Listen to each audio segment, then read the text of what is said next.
everybody, welcome back to video 3 of our Camille's Kitchen sneak peek video series. Today we are going to be talking about paleo dinner time and lunchtime shortcuts.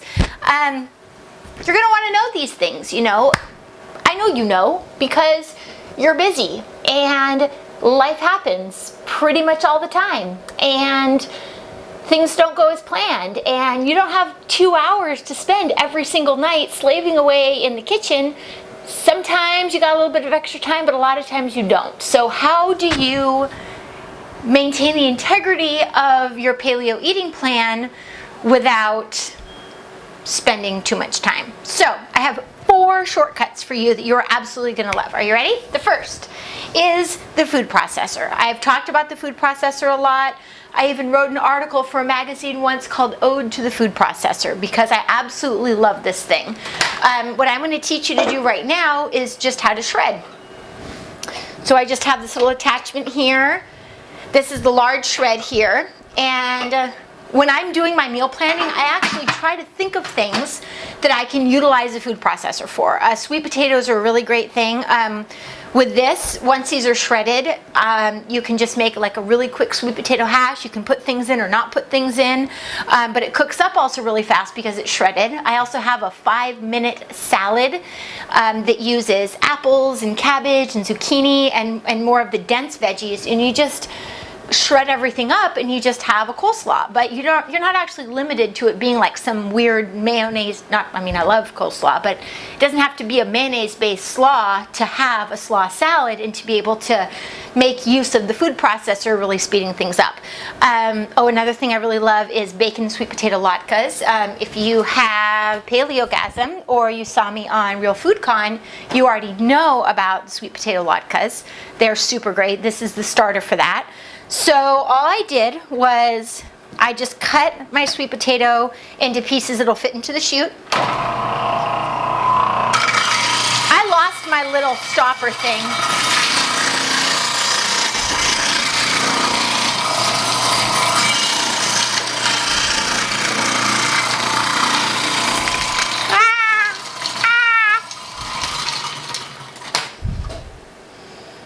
You have a stopper, so you're not going to have all those extra little chunks like I have. But so, as you can see, you have some really nicely, uniformly cut shredded potatoes, sweet potatoes. And this is a really great thing to whip up in the morning, to put with your evening meal. I actually roast these instead of sauteing. I will roast these with some bacon fat at 450 degrees, and they get all crispy, and I'll put them in salads. They're just really, really great. So that is utilizing the food processor. Utilize your food processor, my friends. It is a total lifesaver. All right, the next thing is batch cooking. I am absolutely obsessed with batch cooking.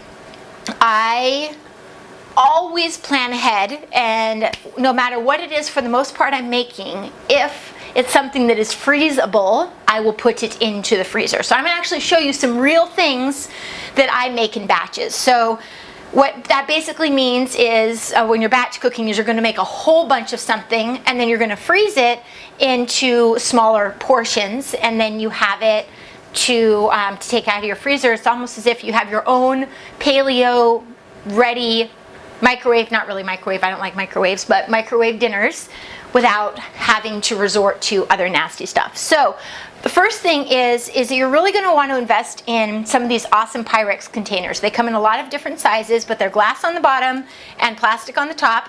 This right here is the base for a really, really yummy paleo pot pie.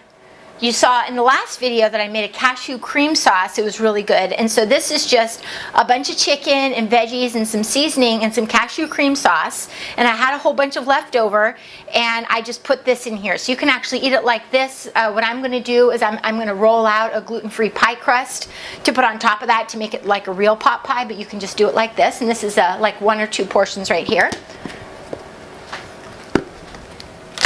Something that most people don't realize you can freeze, but I absolutely love to do. My boyfriend, I think his favorite thing that I make are my paleo or plantain pancakes. So, but when I make them, I like to, you know, make them in a bigger batch. So what I do is once the pancakes have all been made, I freeze them between layers of parchment paper so they don't get stuck. What you don't want to do is just take a whole bunch of pancakes and slap them all together and put them in the freezer, because then you're just going to end up with like one large pancake boulder. No bueno. But these now that they're frozen, it's not a problem. These have been in there for a while, so I can just pop these back in. But yeah, you can do this with I like to do these with muffins as well. I like to do it with cookie dough. If you have cookie dough, you can actually cut it up and freeze individually, or you could freeze the entire log and just wrap it in saran wrap, and then when you're ready to cook them, you take them out and thaw them slightly, and you just go, and you have your cookies. Because, you know, when you're doing a big cooking project like making cookies or making muffins, it's like you're already there, you're already doing the work. Why not make 2, 3, 4, even 5 times as much if you have the kitchen space, and then just freeze the rest, because then it becomes super simple. We just take these out and pop them in the toaster, and they're ready to go in just a couple minutes. I love it. Another thing that I really love to make is meatballs. This here is venison meatballs, and they have lots of veggies in it. I chopped the veggies up in the food processor, and there's egg, there's a little bit of liver in it, there's some really yummy seasonings, and they've all been fully cooked. And then and the thing is, though, when you do something really hot like this, anytime you're doing anything hot, you want to cool it down before you put it in the freezer. So basically what I did is I put these in the fridge once they were all cooked, and I actually think, oh yeah, and I cooked these in mini muffin tins. That's another good idea. And so I pulled them back out once they're in the refrigerator, and I put them into freeze laying flat, so that, again, you don't want to freeze it in like a big mash. So then they were able to freeze uniformly. So then when like for breakfast, I actually ate these for breakfast with a little bit of V8 juice. I just took them out. I took 6 of them out. I put them in a pan. I put a little bit of V8 juice on the top, and I heated them up, and that was my breakfast. And it's like, they were just super delicious. So meatballs. Bone broth, which I'm actually going to use to make soup today. So you make your bone broth just as you do. You're probably going to want to be making more of it than you're going to eat right away. And again, once it's cold, it's really important that it gets cold first, because you don't want to put hot food in plastic. I just poured this in, and now I'm going to dump it out. I'm going to let it thaw a little bit. I'm going to dump it into my pot, and I'm going to make a really nice veggie soup for dinner. Or let's say you've already made your soup. This is a curried sweet potato soup. Sweet potato and butternut squash soup that I made a couple weeks ago, and I had some extras that we weren't going to eat, and so I just put it in the freezer. Seriously, as you can tell, I like really batch cooking, and using the freezer is one of the best ways to make sure that you can always have healthy paleo food. Okay, the next is tasty pre-made add-ins. So having your pantry stocked is really important, and if you have my Paleogasm Starters Guide, I imagine that most of you do, you have your pantry staples, and so you really want to make sure that if you're going to start cooking, that you stock up at the beginning. It is going to be a little bit of an investment, but it's going to be worth it. Now I'm going to just talk to you a little bit about some of the things I love having in my pantry. One thing is anything from Pete's Paleo, or it's not Pete's Paleo, it's Steve's Paleo Goods. Pete's Paleo is great too. So really high quality paleo things. These can be a little bit pricey, so I don't buy them a lot, but it's really nice to just have them in stock. Sometimes I'll put these on fruit. I'll eat them with, I'll eat this granola with coconut ice cream and yes, some fresh seasonal fruit. It's super good. So that's one thing. Another thing is that I love to keep in the pantry that is for fast meals is simmer sauces. Again, this brand makes some really good simmer sauces. I don't have them right now. I like this one by Frontera because it's made by this guy who's just this amazing chef, and it tastes really good, and it doesn't have any strange ingredients. I'm not sure about I'm actually not sure about the citric acid. I think citric acid is okay. It does have calcium chloride. I'll have to find out from my food people. But There are, this is something that is pretty readily available. All of the other ingredients I understand. The important thing is when you're buying a simmer sauce though, you guys, really important that you read your ingredients. If you look on the back, this here is lime juice, onion, orange juice, garlic, canola oil, not great, but it's one of the later ingredients, so there's not that much of it. It doesn't have that much fat in it. Hatch green chilies, chipotle chilies, cilantro, black pepper, paprika, evaporated cane juice, not great, but it's one of the lower ingredients. There's not that much. Cumin, some other spices. So if you're going to use simmer sauces, you just make sure that you read the back and you can understand the ingredients. If it's just like this whole list of science words, you do not want to buy that. But I love simmer sauces. I'm actually going to be coming out with a line of simmer sauces in the not too distant future because it's just really helpful. Most people can figure out how to cook meat and cook vegetables, but actually having it taste good for some people can be hard. So having these sauces is really nice, or sometimes I still use them if I'm just trying to get dinner on the table fast.